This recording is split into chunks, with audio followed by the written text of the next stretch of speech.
I wanted to teach this week about a place in Torah where we are right now. Because believe it or not, in Torah, we are Bamidbar. We are in the wilderness. We are a place in between places. A wilderness where we are aware that our safety is not guaranteed, where there's challenges to face. We're headed somewhere we've never been, and we're going to a promised land that we're not sure exists. Does it sound familiar?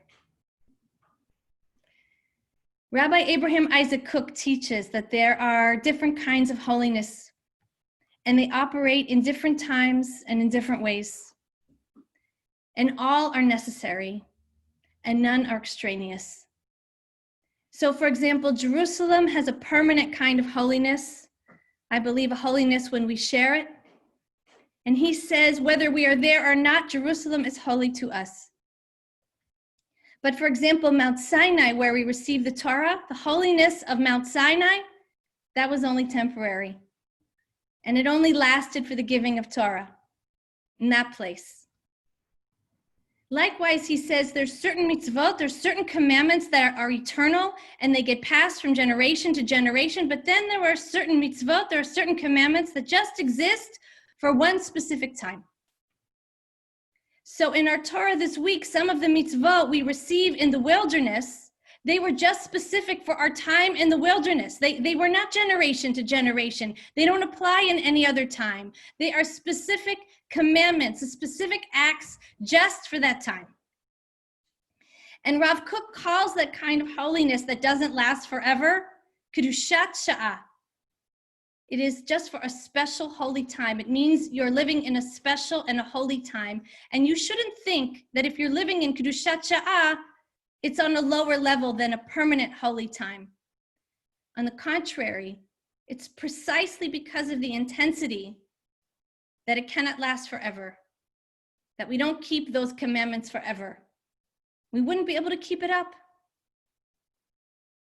I think in this moment of in-between, just like in the generation of the desert, we have a huge spiritual challenge in front of us, a rung of holiness just for this time.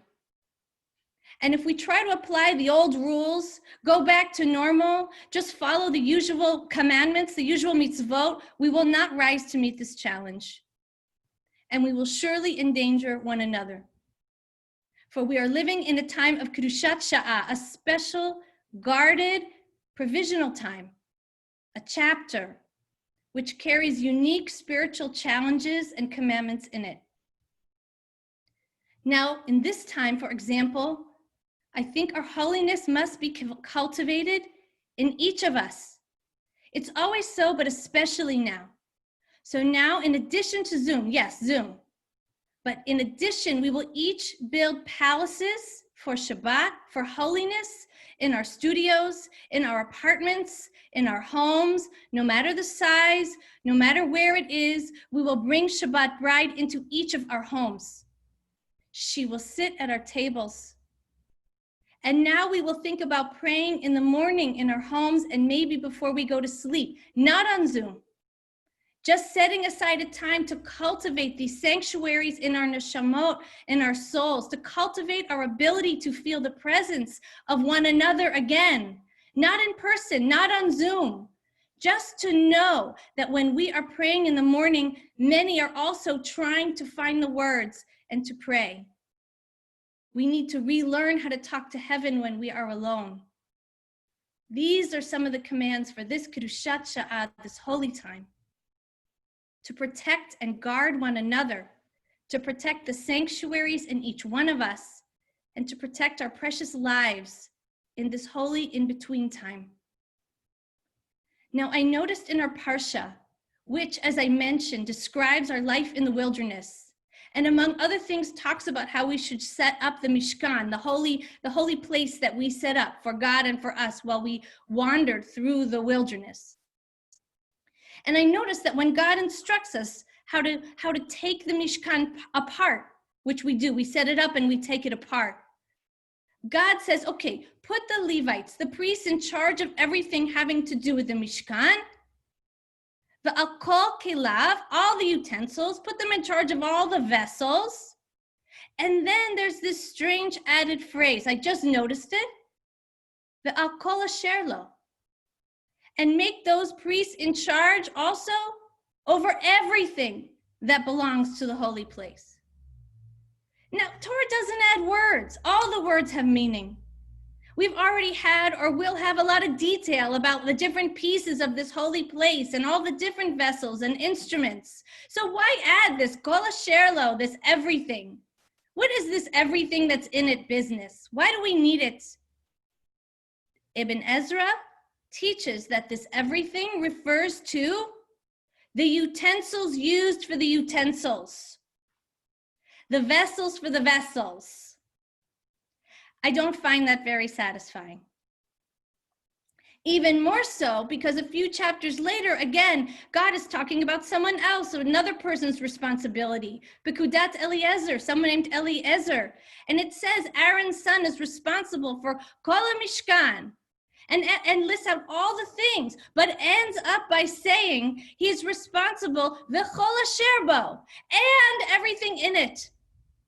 It would be as if I listed all the things you should get from the store for me, and then I said, and then get everything too. Maybe Torah is just being extra careful. Maybe these people are responsible for ensuring everything is in order and it's serious, but I think there's another possible reading.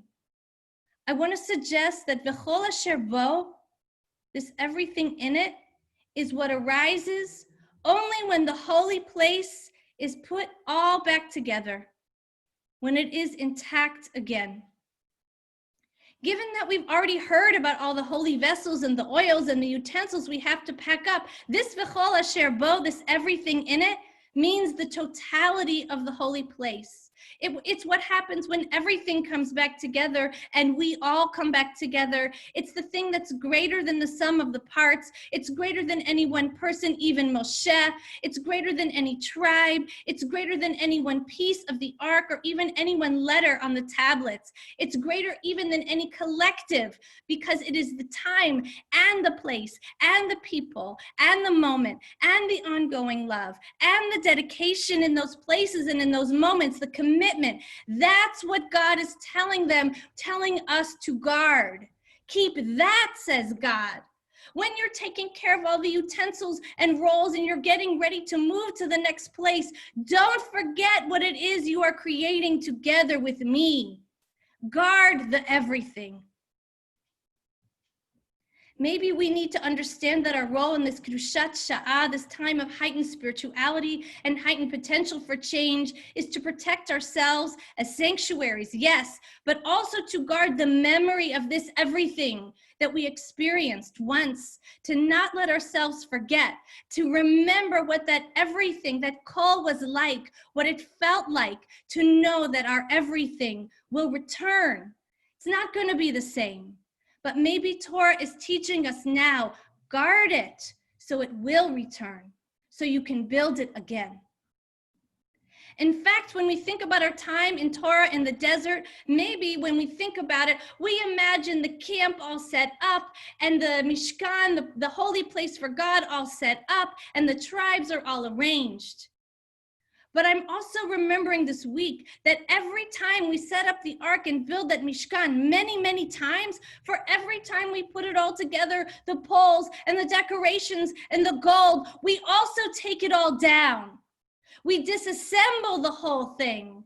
Again and again, we build it and experience the Holy One, clouds, fire, the whole thing, only to take it down again later, only to make everything we had built disappear.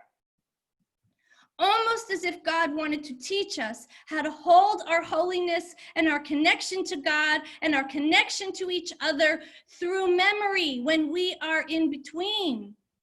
Almost as if God wanted to teach us when we are traveling a long way for a long time, not really knowing exactly where we're going, how to hold on to the memory of the holiness. Almost as if God wanted to teach us how to stay intact without a holy space to gather in all together, without the precise formation of our tents in the desert, all of us arranged in our camps. It's as if God wanted to help us develop spiritual muscle and stamina and maturity and spiritual trust. Sometimes we can't sit in our favorite row at SF Friends. Sometimes we can't even gather to hear our people sing because we would endanger each other. Sometimes we can't eat and argue together. In fact, sometimes, often in Torah, we have to take it all down. Every pole, every wall must be disconnected, because the taking down and the assembling and the disassembling, then and now, has something fundamental to teach us. And in fact, Rashi points out that when we're asked to take down the Mishkan, the holy meeting place, it dafka does not mean that we lower it or we desecrate it. It's just that we disassemble it, as if to underscore the difference.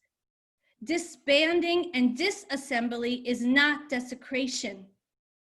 In other words, what we have built exists whether it is put together or taken apart. In other words, what we have built exists no matter where we are in the desert or how long we will be here. And what we have exists independently of whether the Mishkan, our holy meeting place, is standing in full glory or is scattered in pieces on our backs. Last, not only did we take our holy place apart knowing we would build it again and have to build it again, we carried that holy place through the wilderness for years, a generation. We carried it on our backs, because real holy places and real holy communities require our strength.